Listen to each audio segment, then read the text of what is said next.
मु रामचंद्र साहू अवसरप्राप्त अध्यक्ष वर्तमान धर्मशाला सत्संग विहार सभापति दायित्व अवस्थापित अच्छी।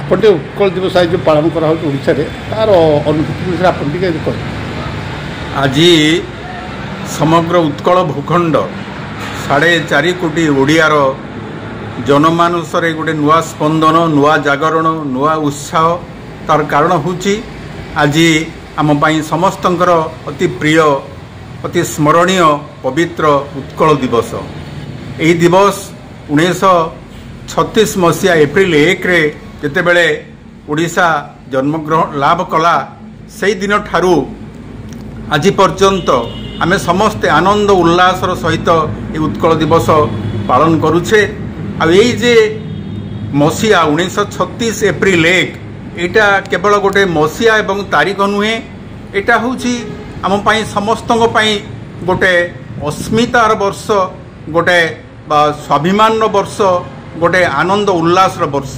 एटा को आमे समस्ते जे पालन करुछे एवं ओडिशा गोटे स्वतंत्र प्रदेश मान्यता पाइछि।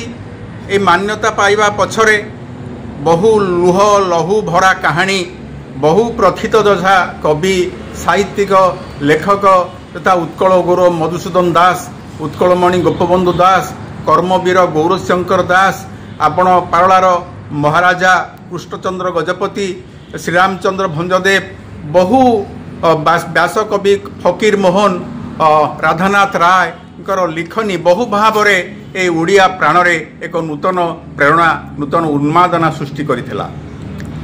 सेतेबेले ओडिशा खंड विखंडित होइकि थिला। एपटे मेदिनीपुर आमर अंचल किछि मिसिकि थिला बंग सहित, मध्य भारतटा से आमर जो केंद्रीय भारतटा से केंद्र प्रदेश सहित से मिसिकि थिला। आमर जो छड़ई कला खरसुआ एपटे माड्रास अंचलटा विजयनगरम आदि अंचल बहु भाव आमर जो एक खंड विखंडित होइकि थिला। उत्कल जननी आज परी गोटे पूर्णांग कलेबर नथिला।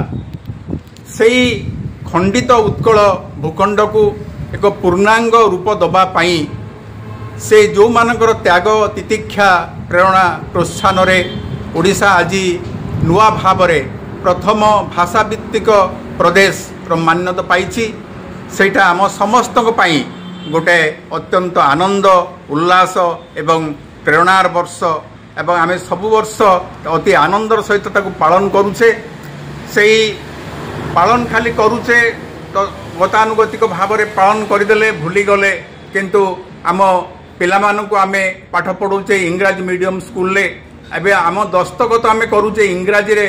यही सब कथा किंतु गोटे भाषा बंचिया पाई ठीक नुहे।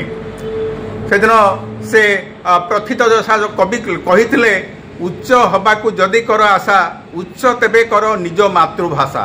मातृभाषा मातृभूमिर ममता जाहृदे जनमी नाही, ताकू जदि ज्ञानी पणरे गणिब अज्ञानी रहिबे काई। तेणु भाषाटा होची आमर परिचय, भाषाटा होची आमर सबु किछि। आमर माँ माटी एवं भाषा एटा आमर सहित गोटे आत्मिक संपर्क।